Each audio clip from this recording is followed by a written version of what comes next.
Okay, this is another beginner, if you will, for a portion of the information for the verifier of the Younger Dryas event, also about global warming and a few other topics. It can't be encompassed in one video, and I don't have the resources to edit all together and put it together in a format that would probably even be able to try to do so. So I'm going to have to do it like I do in my style. And I realize that people don't like multi-series videos. I've put out a few here and then quite a few last year, and it seems like a good abundance might watch the first, but then the second gets cut by 30%, and then half of the original are watching any of the last two, if not less.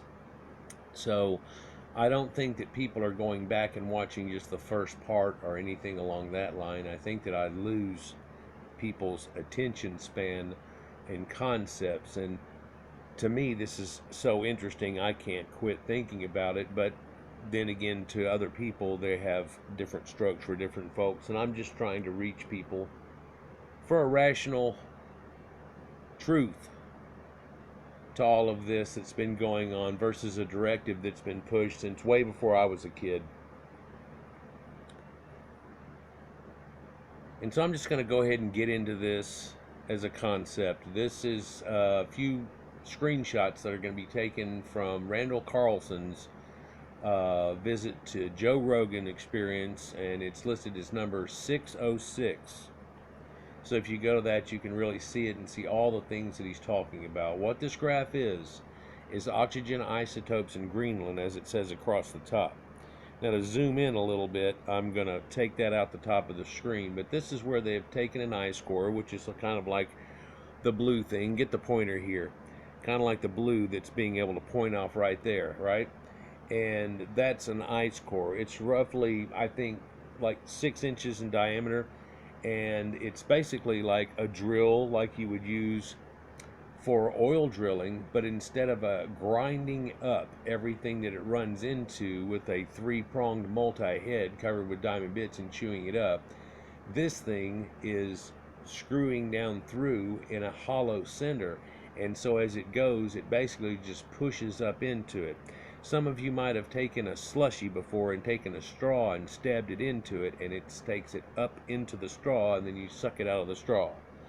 You could have done the same type of thing with snow or something like that. All you got to do is push and it just pops up into it and stuff. But this is hard, compressed ice. For what we're looking at in a scale wise here, just on this side here, is up to 1,500 meters.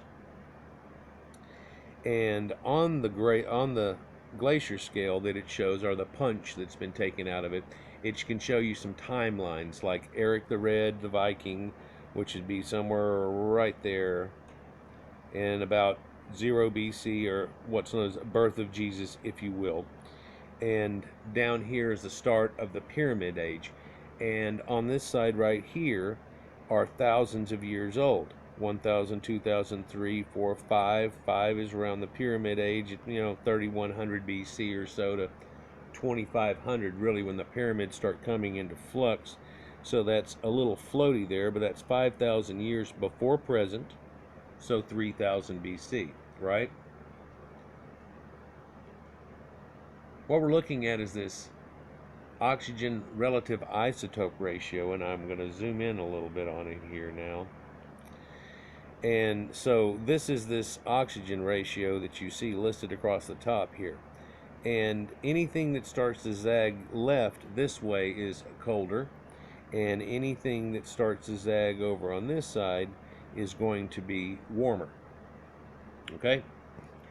So this CO2 concept that we are all crazy about in our carbon footprint, and while I agree 1,000%, so stop it, that humans are affecting this planet, it is not CO2 that drives the ice ages or global warming.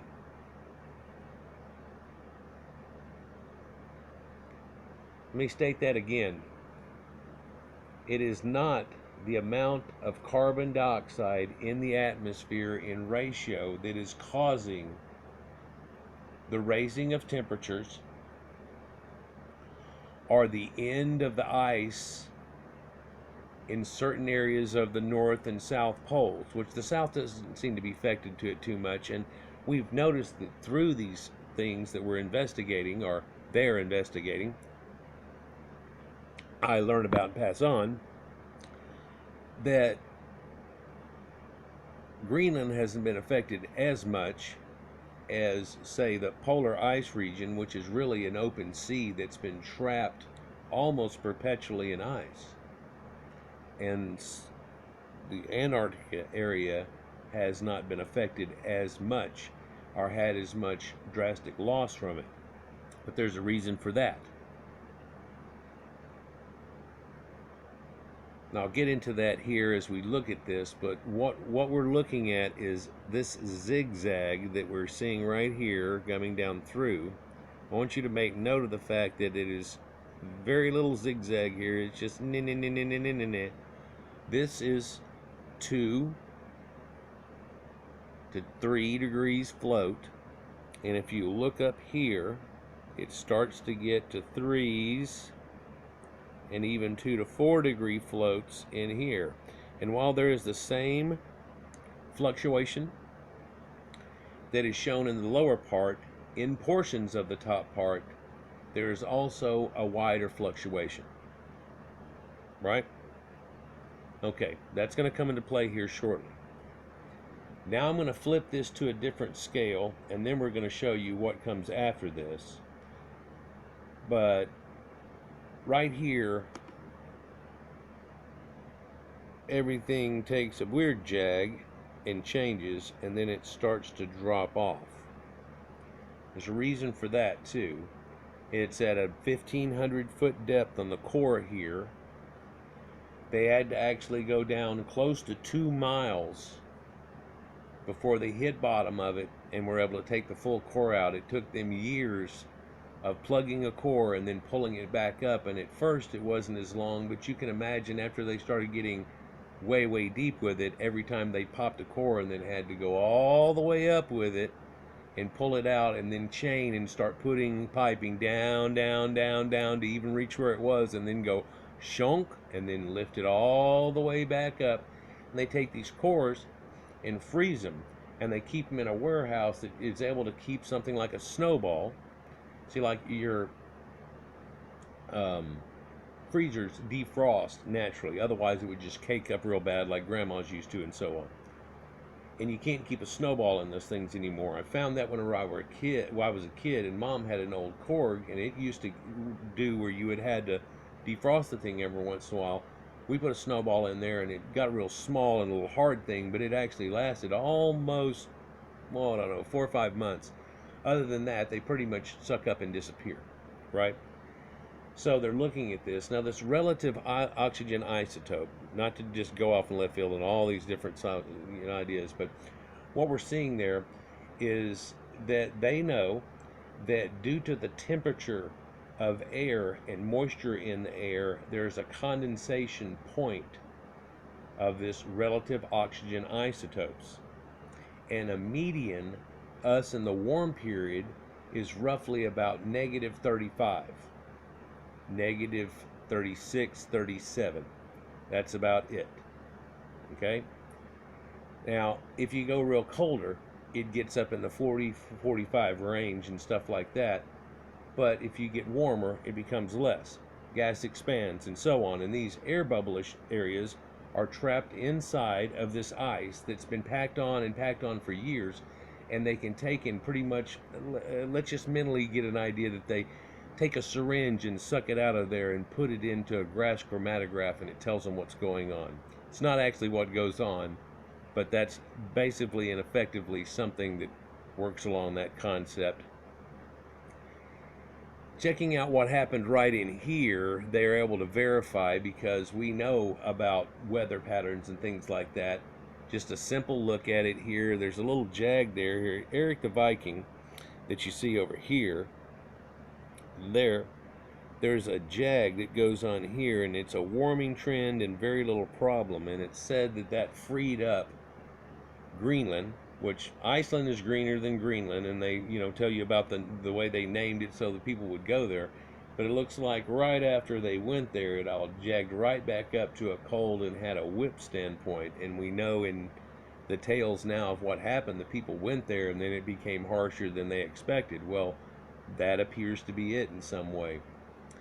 But let's flip this scale just for a second here and look at it from a slightly different point of view.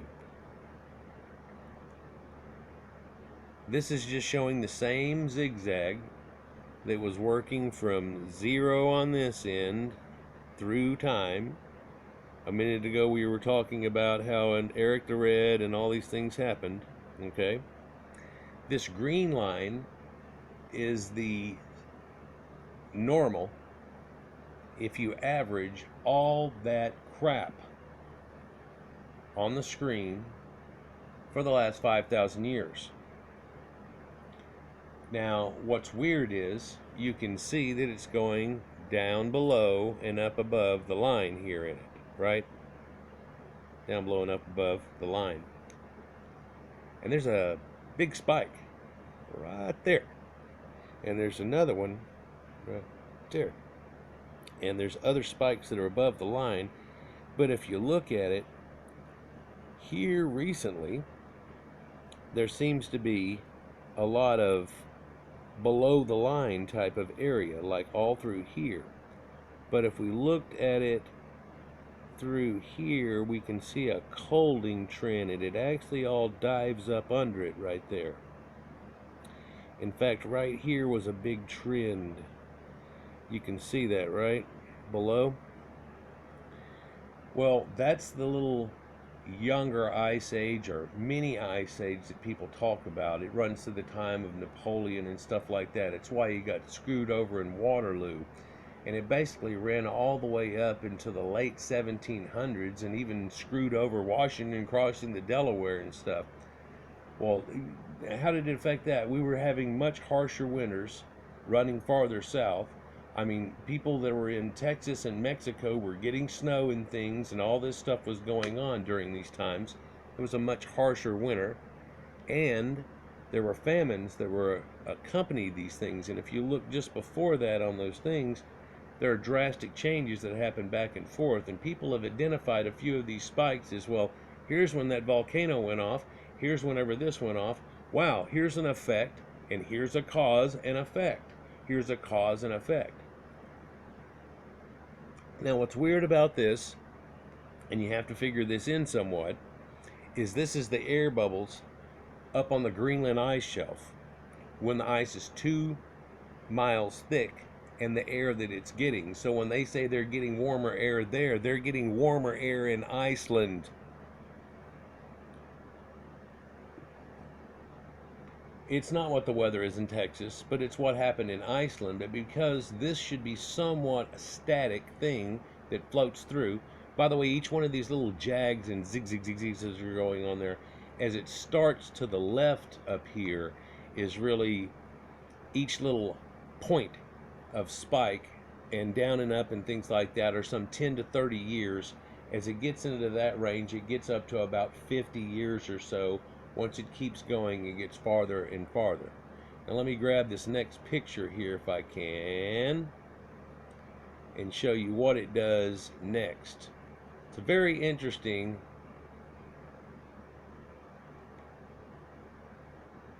what this goes to next. For we were just down to 10,000 years ago, and here's at the bottom of that where it was Jericho. That's just right at the edge of it. Let's see if I can quench that down so we can see it. Really? Boom. Sorry. Bumped it.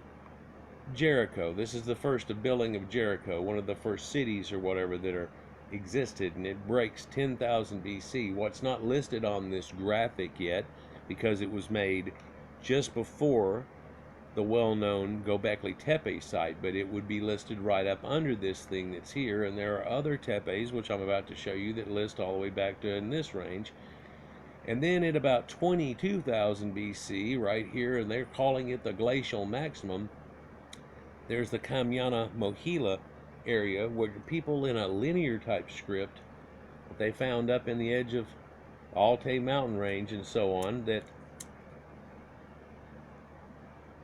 talks about Inanna and Sumerian gods and goddesses, and shows you an effigy that looks like the thing that the deists, they put the people up on and let the birds eat their body and take it away. And I've told you in some of my videos last year on the way people used to do things that we have figured out over time, and you can see a spirituality into it, and this animism of people way back then that had deer horns and ran around hunting deer and doing things. But these birds that took people away gave a bird effigy that carries all the way through to a modern day. And we've talked about the bird guy with a pine cone in the Sumerians, and Horus himself and the situation that goes on with that. And they show the vulture, which ought to make sense now whenever I say it, but at the same time, that's the last of animism, and that's what I keep saying over and over in a few vids, that what I liked about it is seeing it the last of that. And you think that it's all gone, but all those people are winged people and they do things or whatever, and you don't seem to think that it's still there, but you still think of angels and situations, and we still have this today, and it's a heritage that has run for a long, long time. This picture, and I wish I could find exactly right before it. There we go. Yep, Joe is overwhelmed by what he is shown. And I'm not going to show any of it. I tried to record a portion of it, and I think he's blocking things nowadays. Even though that we talk about him and, hey, you ought to go see the show, it just doesn't seem to come across well. So this is the same oxygen isotopes, and what we were looking at was to right here in the very bottom of that 15,000 is now the walls of Jericho is listed there. Glacial maximum is here. I want you to notice how it changed. Let's see if I can get in there on it just enough. And yeah, it cuts off right up here at the top, but I am at the top right now, so it just barely comes out of it. Anyhow, you can see how we've been having these little 2 to 4 degree floats, and sometimes 30 to 50 years apart, where it might have been 2 degrees above the line and then 2 degrees below the line. We also looked at our trend, though, is not going warm, but our trend is slightly colder, right? And that little young ice age thing ended right about there at the start of the 1800s.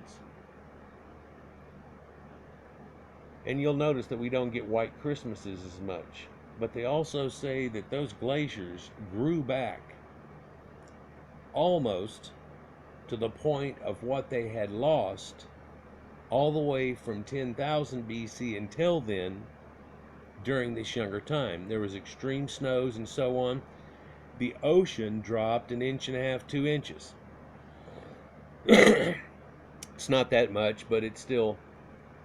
And that number's questionable too, or whether it's not maybe 4 or so. I mean, how can you really tell off this erosion that's gone up and down, and there are people that they can tell. Let's see if I can make this just a hair darker. That might help some. So you can see here where this little slag went off and made everything get colder, and this is supposed to have been some giant volcano that happened about 9,000 years ago, but it also could be a shock that goes back. You can imagine whenever it goes a shock one way, it'll go a shock the other way, and it rebounds a little bit. And not that, you know, it's kind of like the wobbling of a tire over time, and you get this if you've ever had a tire that threw off the little weight on it and keeps it symmetrical and everything, you'll get this point, and only at certain speeds. So if you just slow down a little bit, it doesn't do as much. That can come into effect here. So what we're seeing here, though, is right here, it dives. And then we can see what the ice age was like going through here. And while you were scared as hell now about what they feel in 100 years has gone over a degree, 2 degrees is, oh my God. if you'll look, all this time, since before we even had any type of industrial things or whatever going on, it's actually warmer there than it is during the Industrial Revolution. And then you can also tell that it zigzags and zigzags and zigzags. Now, admittedly, it gets a little less zigzaggy right in here, but also it's having less oscillation. So this would say negative to that too. I mean, it's literally the opposite of what you think that you would see, right? If you can follow me. Anyhow, so right in here it falls off, and we're going back in time as we go down this thing, but what we need to do so we mentally can think of it right is put ourselves right in here at the ice age, and it is going through maximum, glacial maximum here and everything off of it, and it's having big floats, but it doesn't ever get up to our temperature, but big floats. Now, I just want to mention that right down in here, man, I hope this is showing up good. That's as close in as I can make that from the shot that's there. If you'll look, this is so much higher than any point, even the little peak there, which is the highest peak, which happened roughly about 2300 BC, and people have tried to correlate that to what happened that let loose the ice that maybe caused the extra flooding off all the mountains, and what happened in higher Anatolian areas that led into the Tigris and Euphrates River and caused a flood all down through the bottom of it and caused the biblical thing. And it's just something that small. And was it an unknown asteroid hitting in there, or something happening like that, or just a warm spike out of nowhere? Well, it looks like that would be an oddity that would have to have something to correlate from it, because they've correlated wop wop to little simple things and other volcanic eruptions, and not necessarily Toba or anything like that, or Krakatoa, this situation, but I bet that pegs to it. But what we see here when we look at this scale is that we started an upward trend, zigzags, but upward trend. So it's zigzagging, but it's creeping up right here and creeping up right here. And then all of a sudden, right there, overnight, it literally goes to a current temperature of today on this point. See if I can get a closer shot of this.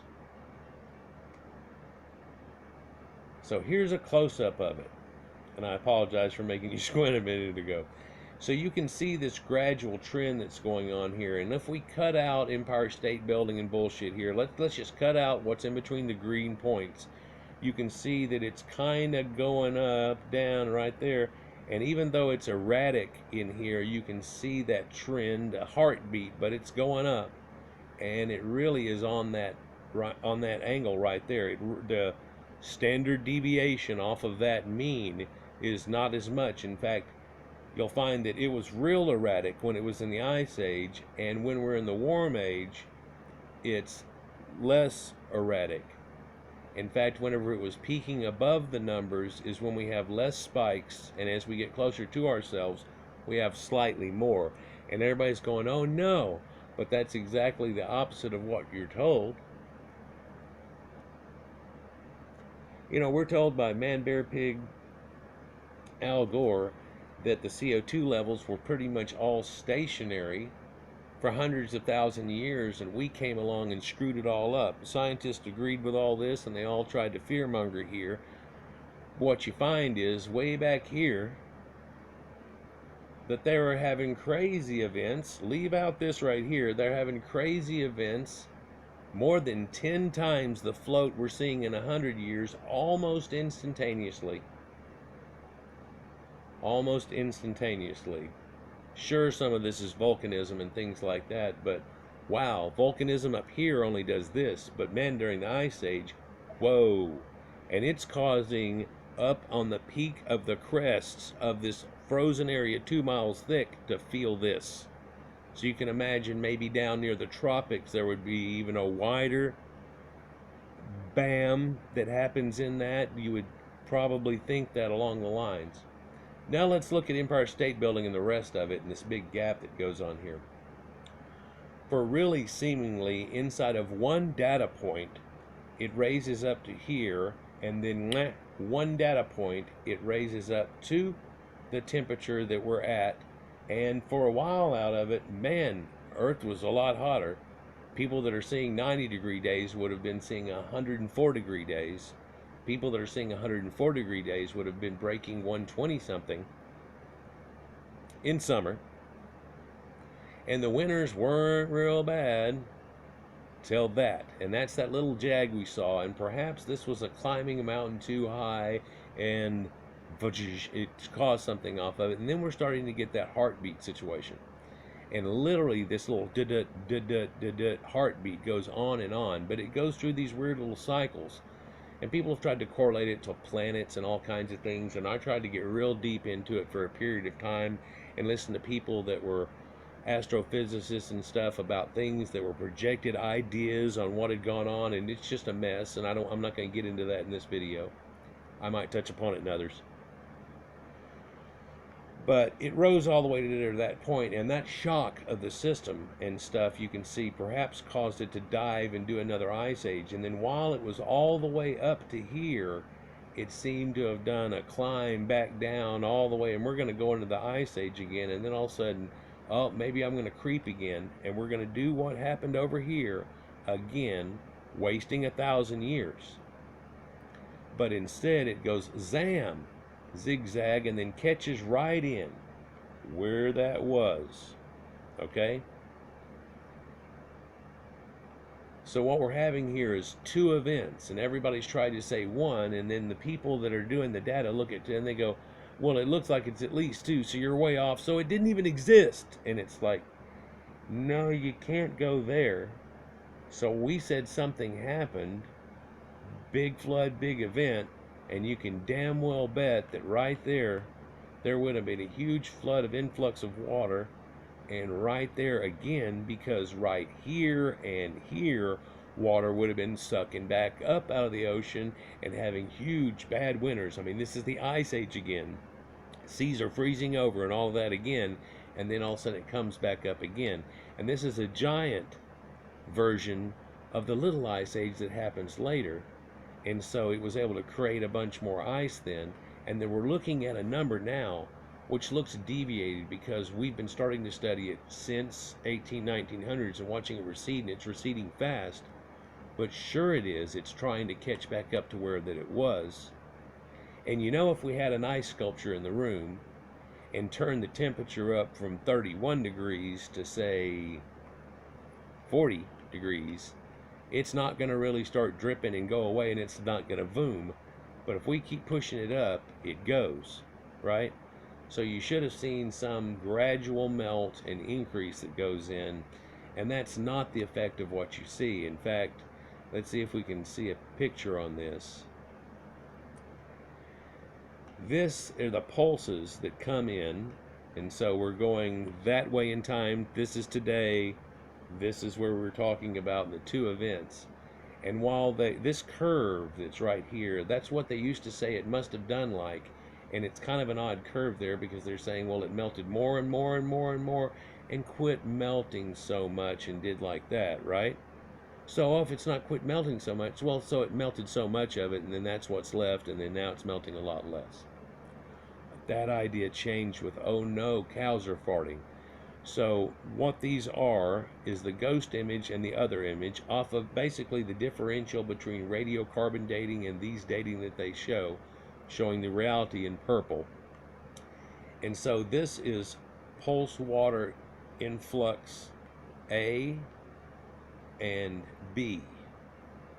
And so this has happened in the very first part of it, and Zagao that we just watched, you know, and the lightning heartbeat. And then it froze again, and then it melted again, gow, but not quite as bad.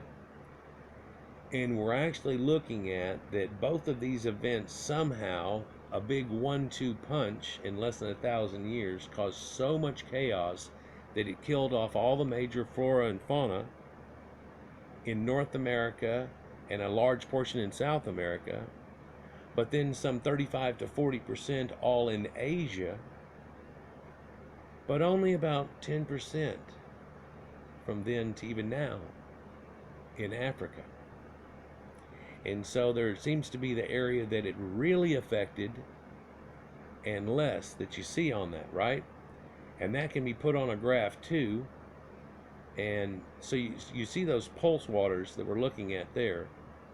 And then you look at a graph that goes with, well, this is radiocarbon years for present. This is 40,000. This is 30,000 years ago. This is 20,000 years ago. 22,000 and a spike, by the way. Then there's another spike that happens somewhere around 17, high 17, 18s. And we know there was an event then. We already know there was an event then, but apparently it didn't cause too much.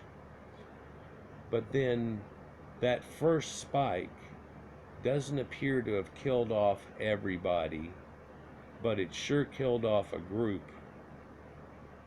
And then during the recold, it killed off a huge amount, and then bam, that second one, oh man, it's just going out the roof there with the amount of species that are killed off. And since then, affected areas and climate and everything has killed off this many more.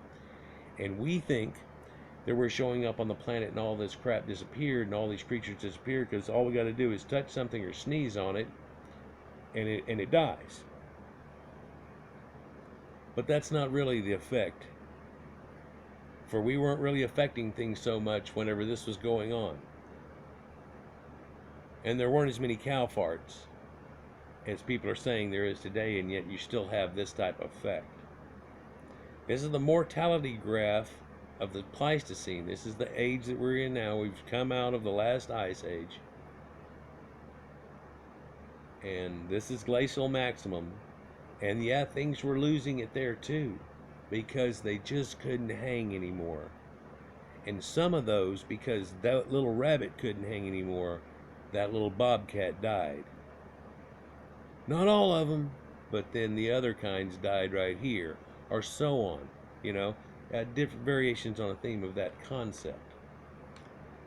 So when we look at this, it shows you a reality, and I wish I could take some of his statements that he gives out of there, but there are, what he shows in this are striation lines of carving of floods that had happened. And I don't necessarily think that his original model is what his model was now, because he's found out that there is at least more than one strike and so on, and he didn't know, but people knew that something happened drastic, and you're trying to blame it on these Amerindians that came in here, and these Amerindians went apeshit crazy with sticks and killed off all these animals. And reality of the fact is, like, probably more of them got killed by them than they did them before they died off. There was a lion that was almost the size of a horse that lived in America and through into Asia. Seemed to be a little bit smaller into Asia, but much bigger than the lions that we think of. And there used to be a Barbary lion which lived in North Africa, not Sub-Sahara, and all through the Middle East. It's gone now, but you can see it in the art of those people, of the last ones, and there's stories where a lion attacked somebody and then they went out on a hunt and they do all these things, and you can see that depicted in some of these old event type things. So let's see if I can try to find this picture I'm looking for. Okay, yeah, so this is America right now and the way that it looks. And people figure it in, and you're supposed to go through this Bering ice bridge thing that actually runs right along this and comes in, where there were two different ice sheets. There was one that's out here, and there was a Laurentide ice sheet and stuff, and there's a huge one that's over here that's much bigger, but they are pushed down onto America. But because of this ridging and stuff and the valleys that come off of it and leads to this, right, it kind of leads up and then leads in. That's where they came, and some people went here and some people they were there, blah blah blah, and they want you to believe they ran all the way to South America and then stopped and decided to quit moving around so much and did all these things we're led to believe. But let's see if we can see what the same area looked like whenever they had the minimum. So now we can see that all of North America and the top here is all connected, and there's a small gap in between land that's connected to Iceland. You could come across here and one more place over there, and you could be in America and be the Solutreans, or you could even run around through here. Only problem is this is glacial maximum suck down of water, and there was glaciers all over this top part here. So they would had to have run, and this would keep filling up with ice and iceberg and slushes and running them down. And these icebergs would live way past New York and around the point here. It goes on as they drip out and run into the sea because it was so cold. But they could come around here and go right into there. You look how big Florida is, and everybody lives on the coast. Whenever they start new things and everything, and everybody, and how it hooked up with maritime stuff. And if all that coastline's gone now, then large portion of the stuff that would have been here is gone. And of course the flooding stuff. So Clovis gets wiped off the planet, and we're lucky we have any sites of Clovis, and Solutreans are coming back before that. Here in Gulf, Texas, on the Galt site here, about right there, there is 18,000-year-old stuff that they found. They were supposed to stop digging, and somebody screwed up and started digging 5 foot in the bottom of the pit instead of 5 foot out here, and finally found some arrowheads, but they're big. Look at this one. And it seemed to be a Solutrean style, which is people that came from over here and bordered out there. And even the Smithsonian is in on this idea, but the rest won't get in on the idea, and they've done all they can to pretty much discount this man and ruin his career, but they just try to slough it off and want it to go away. But let's look up here where this Bering Ice Bridge might have been, and it wasn't ice. And that glacier ended right over here, and this whole area was full of mammoth and creatures, and this is an area where this Eskimoid type Asiatics had lived, who had had some interaction with the Proto-Indo-Europeans, which shows in their genetics, such as X haplogroup and so on. And a lot of the things are carried from there in a time before time, like the swastika and certain stories. But this common flood story comes from this type time right here. And how easy it would be for something to get across during that time. Kind of changes the way that you look at it whenever you're able to see the water missing. And he shows floods where they've run through and they make ripples like on a sand beach when the water sucks back or it drifts off. And you've seen this on creeks that may have flooded during rains and then go back down near there, and you'll see these wibbles. But these wibbles are nearly 30 to 50 foot tall and 100 to almost 300 foot long whenever a couple of them connect in together. And he talks about Camas Prairie and all these sites that are there, but I guess main point that I've really tried to shoot at you through all of this is that there are powers that be that would like people to think a certain thing. And for 2,000 years it was the Bible, but that has changed into a different ideology, and if you still believe in the Bible, then you ought to suddenly believe that the world wasn't created at 4000 BC, but there was dinosaurs and everything, but something happened, so you've got to deviate what the Bible was trying to say off of it. I'm going to go into a Bible study thing again, but it's not what I want to attack in any way, shape, or form, but you will hear me occasionally throw a dart at it. This is a Masonic symbol, showing you the compass of the earth and the square, and the very center of that apron that they wear is the ark. And I'll be damned if this isn't a round coracle with the house sitting on top. Sure, the house is a little too big for the thing, but in proportion, the house is a little too big for the thing. And show those Masonic symbols that are going on. But the main key point I guess I've showed here is that we're in a colding trend, apparently, it seems, and coming back out of that, and everybody goes, oh, we had a little ice age, we're coming back out of that in a slow wiggle, as we were showing, on a slow wiggle back up. You know, we're wiggling here, and then we're wiggling just there. Oh, well, what is that wiggle?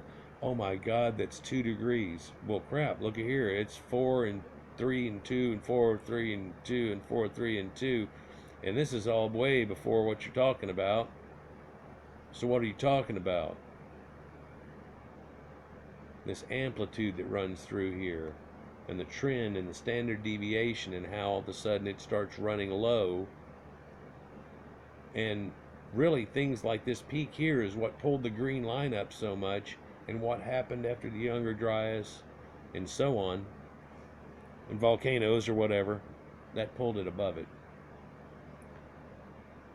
We're about to get into another series too, and I'm going to be doing 5 things at one time. It's almost, I feel, hectic, but I'm going to try to take a deep breath, because I did get set back about 4 months in all of this, and by now I should have showed you all of this in a different format, and I never could do it. I thought I could pre-record videos, but I had already pushed my hard drive on videos.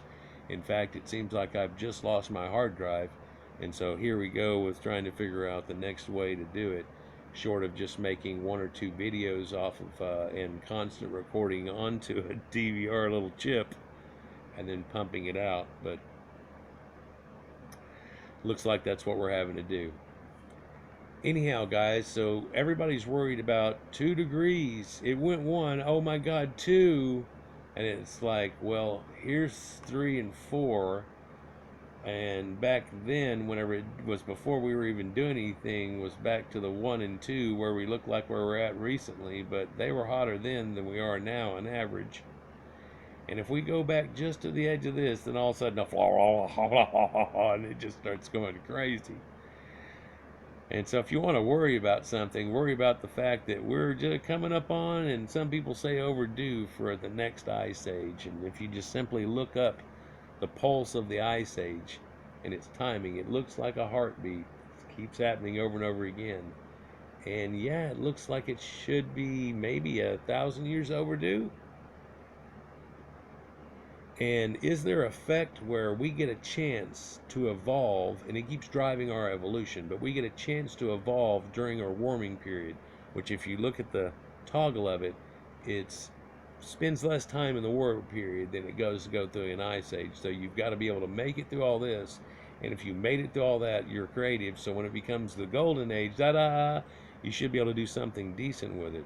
And we're reaching the end of ours, and it's like, well, we could do these fantastic things. Could you imagine in 10,000 years people in the Stone Age living in caves trying to keep things going, say, man, we used to have cool stuff, you know, as soon as the winds quit down and the blizzard quits going, we'll try to go across 2 mountains, and once we do, you can see this ancient thing they called a city. And although it's in ruins now, they say that some of these buildings were real tall, taller than mountains, and people lived in them. How did it balance? Oh, they were incredible people that could build stuff, but they didn't believe in God anymore, and God took and threw a baseball at them. And it's like, no, let's hope we don't go through that. Is that where we're at now? And coming out of it, hopefully you don't carry the same thing and keep doing things over and over again. People talk about how this isn't the first time. Randall talks about in this podcast here alone how, isn't it neat, and it's something that I've put into different words, but isn't it weird and odd that only 4, 5, 6, 7 generations, we were all pretty much in Roman times and horses and crap like that, and all of this technology's come out in that time. But if you figure that modern man has been around 180 to 225,000 years, and really now they found in Jebel Erud 315,000 years, you could say that somewhere between 7 and 15,000 generations of humans have run from a time that they were somewhat modern human and couldn't get their crap together until all of that. Well, maybe the ice ages held it off definitely, and stricken them down to barely being able to